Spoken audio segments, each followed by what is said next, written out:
여기 여러분이 너무나도 궁금했던 질문에 대한 답이 있습니다. 마리아나 해구에서 정말 메갈로돈이 발견됐나요?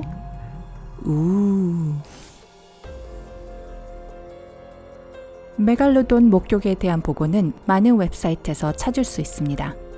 과학적으로는 메갈로돈 상어가 멸종되었다고 합니다. 하지만 바다 깊은 곳에 아직도 살고 있는 건 아닐까요? 상어는 흥미로운 존재입니다. 상어 크기가 거대할수록 우리는 더 많은 것을 알아내고 싶어 하죠. 메갈로돈이 특이한 먹이 습관을 지닌 거대한 상어였음을 감안할 때 만약 메갈로돈이 아직도 바다를 배회하고 있다면 지금쯤 누군가 이 상어를 발견했을 것입니다. 하지만 지구상의 가장 깊은 곳인 마리아나 해구에 산다면 얘기가 다르겠죠. 우리가 여태껏 들어온 주장이 사실인지 살펴봅시다. 하지만 이 미스테리를 해결하기 전에 구독 단추를 클릭하고 알림을 설정하세요. 이제 여러분은 새로운 비디오를 본 최초의 밝은 면 브라이트사이드 코리아 식구가 될 것입니다. 메갈로돈이 존재했다는 사실을 의심하는 회의론자들이 많이 있습니다. 하지만 우리는 메갈로돈 상어가 2300만 년 전에 바다를 누비고 다녔다는 것을 알고 있고 이를 증명해줄 화석도 발견했죠. 사람들은 메갈로돈 이빨을 처음 보고 달에서 지구로 온 월석이라고 믿었다고 합니다. 하지만 수년 후 자연학자들은 화석이 된 이빨이 상어, 즉 메갈로돈 것이라고 결론을 내렸습니다. 메갈로돈은 바다를 공포에 떨게 한 가장 큰 상어였고 260만 년 전에 멸종된 것으로 보입니다. 메갈로돈이라는 이름은 빅벅스, 아니 큰 이빨이라는 뜻이에요. 발견된 메갈로돈 화석 이빨의 대부분은 약 10cm에서 13cm 사이였습니다. 하지만 18cm가 넘는 몇 개의 커다란 이빨이 있었지요.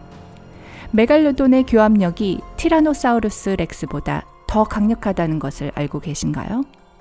컴퓨터 시뮬레이션은 메갈로돈이 약 1089kg에서 18톤의 악력을 가진 것으로 추정합니다. 이런 점 때문에 메갈로돈이 생존했을 것이라 믿고 싶기도 하고요.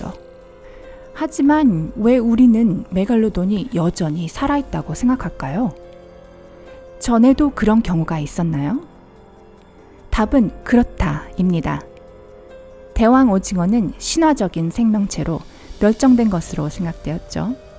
과학자들은 결국 해변으로 밀려온 시체와 고래에 남겨진 자국을 통해 대왕 오징어의 생존을 확인하게 됩니다. 세계는 마침내 2006년 일본 연구원들의 카메라에 대왕 오징어가 찍힌 것을 볼 수 있었습니다. 약 18m 길이의 1톤에 가까운 무게인 대왕 오징어는 지구상에서 가장 큰 무척추 동물입니다. 엄청난 오징어죠?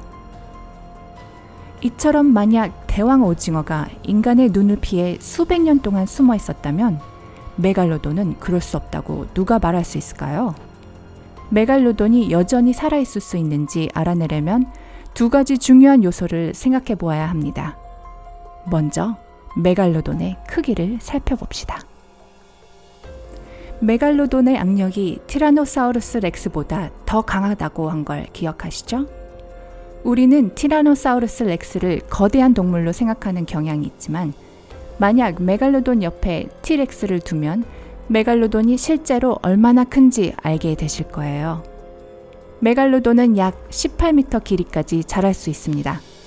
티렉스보다 3배나 더 크죠? 이 둘이 싸운다면 누가 이길지 아시겠죠? 물속이라면요. 육지에서는 티렉스에 돈을 걸겠습니다. 이제 마리아나 제도까지 쭉 동쪽으로 여행해 봅시다.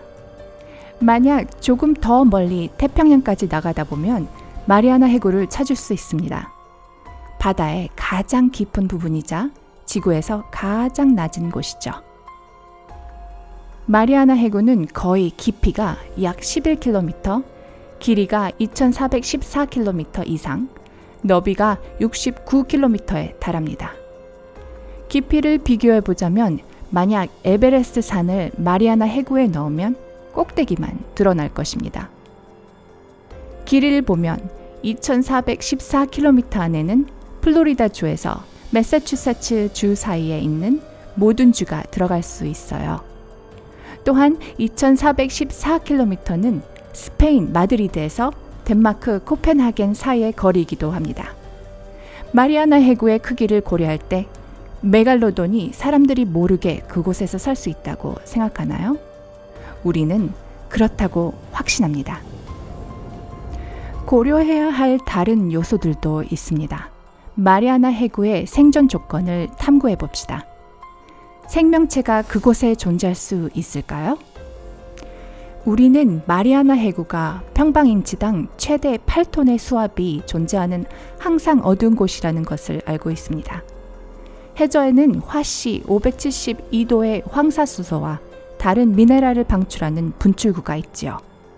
마리아나 해구의 가장 깊은 부분은 챌린저 해연이라고 불립니다. 내셔널 지오그래픽 보고서에 따르면 챌린저 해연에 내려가 본 사람은 3명뿐이라고 합니다. 해연에 도착한 처음 2사람은 물고기를 발견했고 이 깊은 바닷속에 생명체가 존재할 수 있다는 것을 증명했습니다. 현재 수천 종의 무척추 동물과 물고기가 있는 것으로 알려져 있죠. 마리아나 해구에는 해산무리라고 불리는 이상하고 반투명한 생명체와 새로운 종의 해파리, 유령처럼 하얀 문어 외에도 많은 다른 동물들이 살고 있습니다. 이 종들 중 일부는 신기하게도 수명이 깁니다. 메갈로돈은 그런 환경에서 살 수 있을까요? 만약 메갈로돈 상어가 그 깊은 곳에 살고 있다면 우리가 상상하는 것과 다른 모습일 수도 있습니다. 마리아나 해구에서 살아남기 위해서 메갈로돈은 생활 환경에 적응하고 진화해야만 했을 것입니다. 또한 고래, 돌고래, 바다사자, 그리고 바다서와 같은 먹이에서 마리아나 해구에 사는 다른 종으로 먹이를 바꿔야 했겠죠.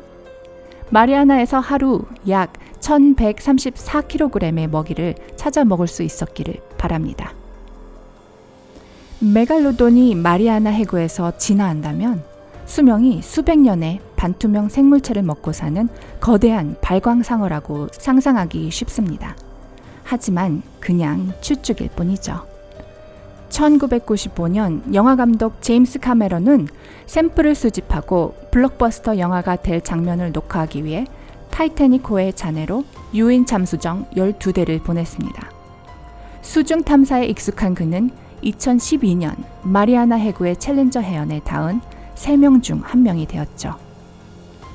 유엔에 따르면 오늘날 세계에는 76억 명의 사람들이 있는데 그중 3명만이 지구상에서 가장 깊은 곳에 도달했다고 합니다.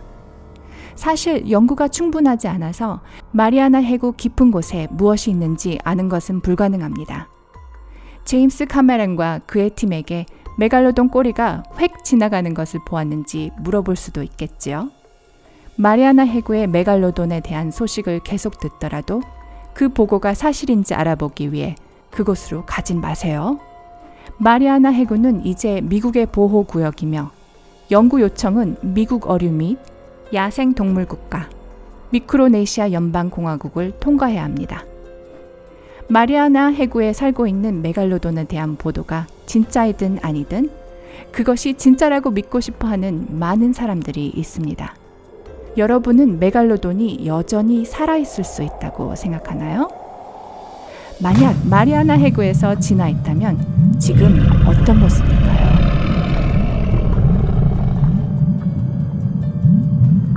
댓글에 여러분의 생각을 공유하세요. 이 비디오를 친구들에게도 알려주세요. 그리고 잊지 말고 구독을 클릭하여 삶의 밝은 면회를 계속 알아보세요.